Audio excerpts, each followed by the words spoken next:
it's been a couple months now since your fight. Just how are you feeling now that you've had a bit of time to reflect and just look back and maybe see what you did right, wrong, all those different things? I don't think it's anything that you can learn right for wrong with that fight.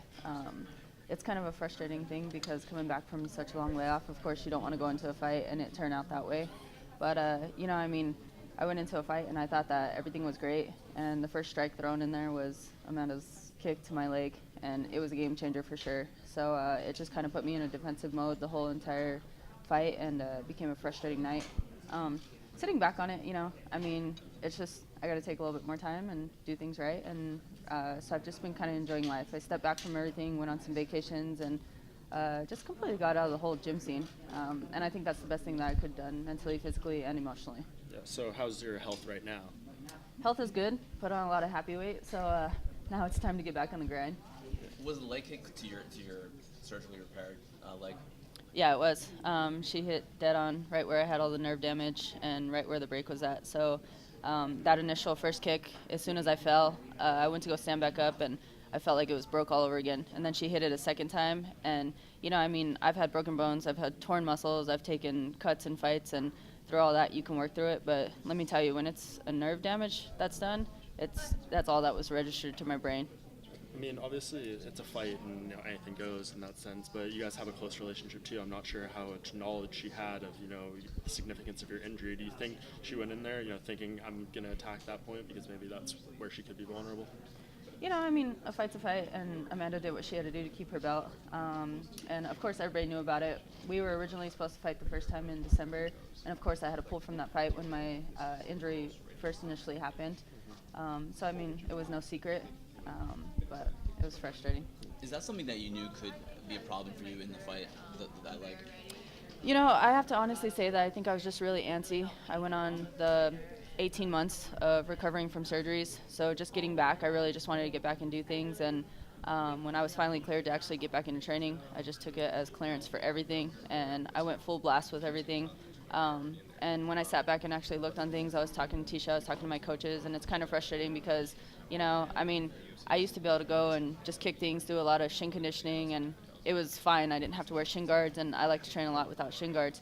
But that camp, I actually refused to train without a shin guard because it just hurt. It would always bruise. And so I think I was just kind of ignoring a bunch of things. Tecia said yesterday that you're trying to fight on the UFC Denver card. Is that correct? Yeah. She kind of made that announcement for you. Yeah, I guess she's my management now. But I would like to fight on that card. I haven't fought in my hometown or home state in probably 8 years.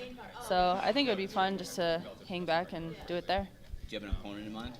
I have a few opponents. I would like to find somebody in front of me again. But at the end of the day, every girl brings a different challenge to the table. Honestly, I think it would be fun to fight Cass Ngannou just because of the fact that we're both Colorado girls here, and so I think that would be a fun one. What did you think of Cass' last performance? Honestly, I didn't get a chance to see it. It's still recorded on DVR, so I got to go back and watch that. But we were doing something for all her fight stuff, and right now it's been Tecia's fight camp, and that's what we've been focused on. So. And what are you expecting with Tecia on Saturday against Joanna? Obviously, she needs this win just as much as Joanna does.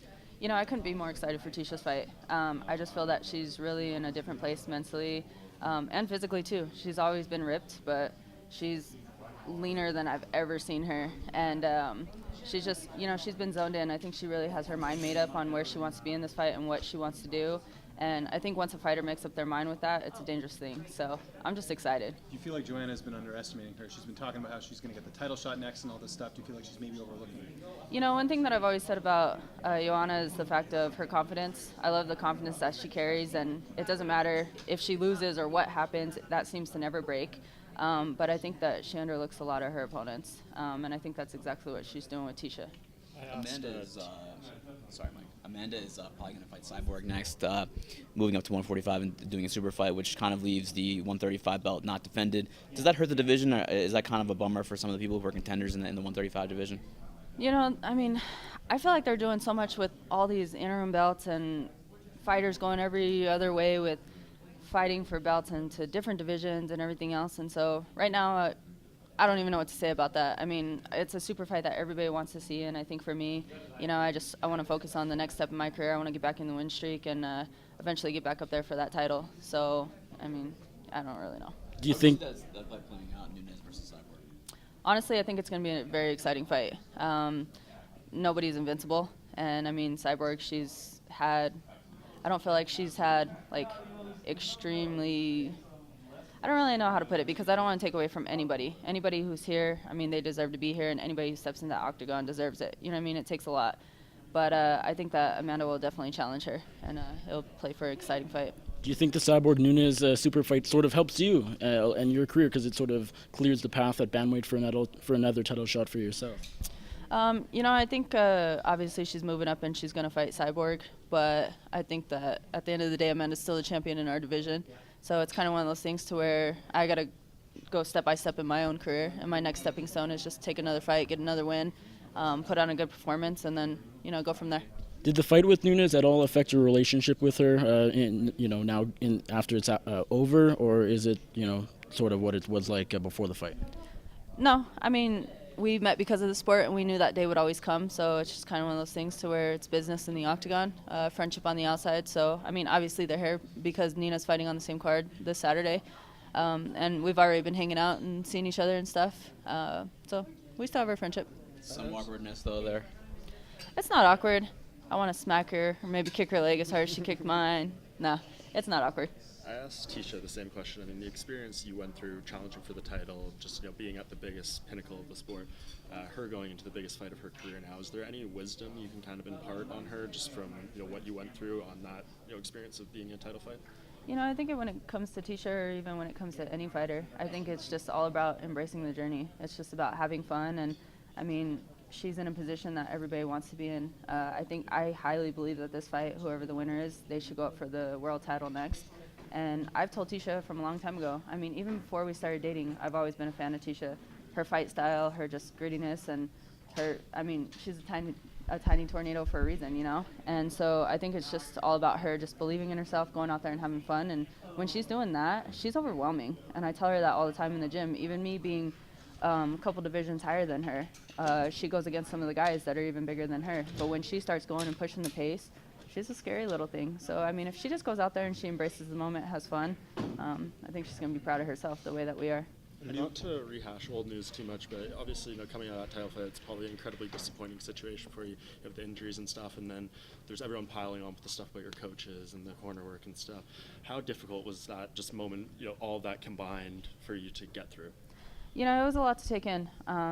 It was overwhelming at first, and then, I mean, like I said, coming back from such a long layoff, going into the biggest opportunity in my fight career this far, and then it turning out the way that it did, and then all of a sudden, all the controversy over the coaching and whatnot. I mean, it really just took a huge toll, and I think that's one reason I just chose to completely step away, completely not pay attention to anything that had to do with fighting for a little bit, and just really enjoy life on the outside. So that way I could find a passion and everything again and just kind of have fun with it. The thing with the coaches and everybody looking from the outside, I mean, our coaches are in our corner for a reason, and we build that trust throughout all these years that we've known each other. They know us better than we know ourselves sometimes, and they know the type of athletes that we are. So, you know, in that moment, I was frustrated. I was frustrated in the fight just because of the pain that I was experiencing, the frustration to where I couldn't even step forward with the game plan that we originally had and, you know, fight my fight. And so it was just like I was giving up on myself due to complete frustration, and my coaches didn't let me do that. And if they would have let me do that, I would have been more mad of the fact that I gave up on myself and then they let me give up on myself. So, you know, everything from the outside and the way that everybody sees it, it's just everything always gets blown out of proportion. What do you learn about yourself going through a fight like that? I mean, as you said, you got hurt, you know, the first few seconds of the fight, and then you make it pretty much till the very end. What does that lessons do you take away from that, and just, you know, kind of some inner knowledge? You know, for me, I think that I was talking to my coaches and my family and stuff, and I feel like I've absolutely experienced everything that you could possibly experience in a fight. In your career, I've been through it all, and so there's nothing left to fear, and it's just all about having fun. And I feel like I can't explain it, but I felt like an internal personal shift for me, and so I feel like it helped bring a new mission, and we'll see what the future holds.